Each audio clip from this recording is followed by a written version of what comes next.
Yaka était issu d'une famille nombreuse et d'un père polygame de 3 femmes. Il était né de Asamaou, la dernière épouse de Ndongo. Asamaou était l'épouse la plus jeune et la plus aimée de leur mari. La cohésion familiale était très importante pour Ndongo et il se battait pour que sa famille reste unie et soudée. C'est dans cette optique qu'il avait insisté pour que Yaka quitte sa mère pour aller vivre chez son demi-frère qui était enseignant à la capitale. Yaka, qui était très intelligent, acheva rapidement ses études secondaires avec brio.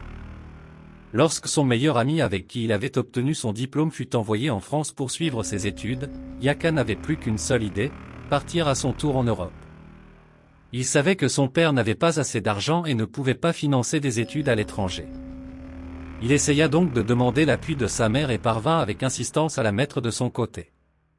Rapidement et grâce à une tontine, Asamaou permit à Yaka, son fils, d'obtenir un passeport et de verser une avance pour le réseau qui allait lui permettre d'obtenir son visa pour l'Europe. Il se racontait que le responsable de ce réseau avait déjà fait voyager plus de 400 personnes via son réseau et grâce à ses relations avec le consul d'un pays du Schengen. Asamaou s'investit ensuite entièrement et réussit, grâce à la confiance que lui accordait Ndongo, à voler les papiers d'un terrain familial qu'elle se précipita à vendre. Étant donné qu'au Cameroun avoir un visa pour l'Occident vous expose à une mort par empoisonnement, tout se faisait en secret, entre Yaka et sa mère. Dès que Asamaou perçut l'argent du terrain, elle se précipita à remettre le tout à son fils qui put achever le paiement du réseau et planifier son voyage vers l'Espagne. Les visas avaient été demandés depuis le Tchad et il fallait donc dans un premier temps se déplacer par voiture jusqu'au Tchad afin de récupérer les visas et prendre le vol vers Madrid.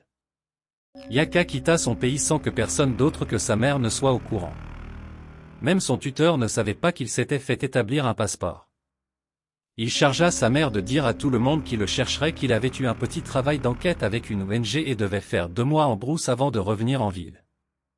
2 semaines après le départ de Yaka, son père s'aperçut de la vente illégale de son terrain.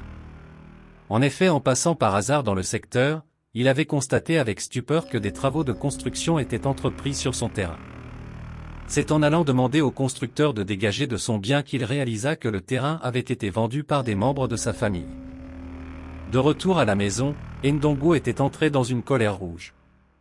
Il avait maudit ceux qui avaient ainsi pu le flouer, avait prononcé tellement de mauvaises paroles et avait menacé de répudier sa femme. Sous la pression de la promesse de divorce et sous les menaces de mort des autres épouses, Asamaou avait finalement avoué avoir vendu le terrain pour aider son fils qui se trouvait maintenant à l'université en Espagne, à payer sa chambre. Lorsque les membres de la famille, une fois informés, essayèrent d'écrire à Yaka sur WhatsApp pour lui demander pourquoi il pouvait avoir quitté le pays et passé plusieurs semaines en Europe sans les en informer, celui-ci les bloqua sans répondre. Malheureusement, 2 semaines plus tard, on retrouva un matin Asamaou pendu sur l'avocatier derrière la maison familiale. Elle était visiblement décédée depuis la nuit précédente. La police arriva rapidement sur les lieux et les coépouses de Asamaou furent embarquées et mises en cellule. Tout le monde les avait entendus menacer Asamaou de mort lorsqu'on avait découvert qu'elle avait vendu un terrain familial. Il ne semblait toutefois pas y avoir des traces de bagarre. Ceci laissait plusieurs observateurs parler de bavure policière et accuser les policiers d'excès de zèle. Il était clair pour beaucoup que les mauvaises paroles avancées par le mari quelques semaines auparavant avaient certainement entraîné de mauvaises énergies dans la famille et poussé Asamaou à poser l'acte irréparable. Il est vrai qu'on a coutume de dire qu'à force de dessiner le diable sur les murs, il finit par apparaître, mais est-ce que de simples paroles de fâcherie d'un mari doivent conduire la femme à commettre le pire? C'est finalement la police qui, malgré toutes les critiques qui lui étaient adressées, finit par trouver des éléments explicatifs à la situation. En effet, c'est en réussissant à débloquer le téléphone de Asamaou que la police fit un grand pas dans l'enquête.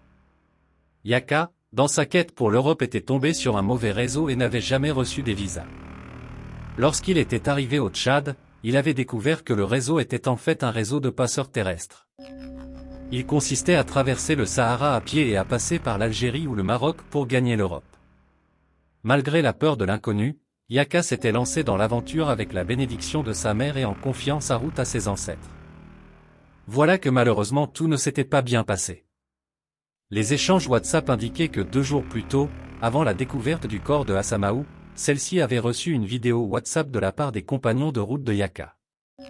Dans cette vidéo, on voyait comment Yaka était enterré dans du sable quelque part dans un désert. Il n'était pas encore véritablement mort lorsqu'on l'enterrait. Son corps n'avait pas supporté les exigences du voyage. En effet, Yaka était tombé malade quelques jours plus tôt et avait perdu beaucoup d'énergie avant de s'effondrer complètement. Ses compagnons avaient tout essayé. Ils l'avaient transporté avec eux mais voilà qu'il les retardait beaucoup alors que l'eau manquait déjà. Ils avaient donc pris la décision difficile de le laisser pour avancer vite et éviter de devoir tous mourir dans le désert. Afin qu'il puisse avoir un semblant de sépulture, ses compagnons avaient creusé le sable et Y avait enterré.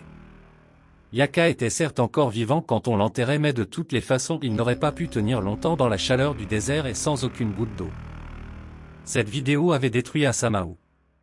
Elle s'était pendant des heures interminables, demandé comment annoncer cela à la famille.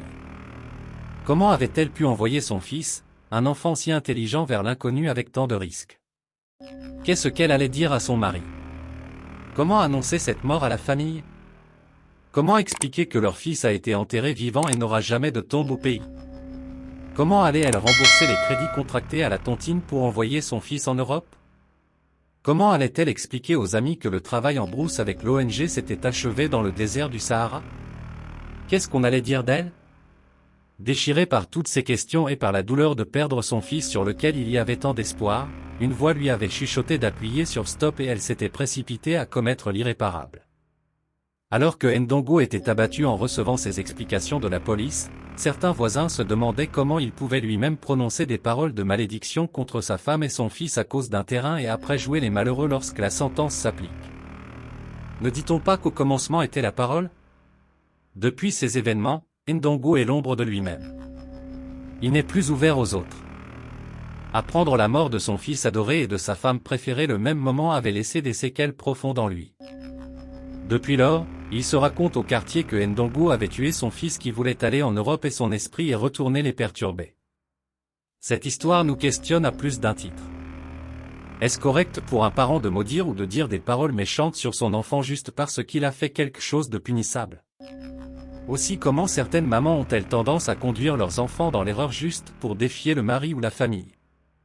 Peut-on dilapider le bien commun familial pour aller en aventure et espérer véritablement réussir? Que t'inspire cette histoire? Laisse-nous ton commentaire, like et partage si tu es un ancien. Abonne-toi, like et partage si tu es nouveau. Tes partages et tes likes nous donnent la force.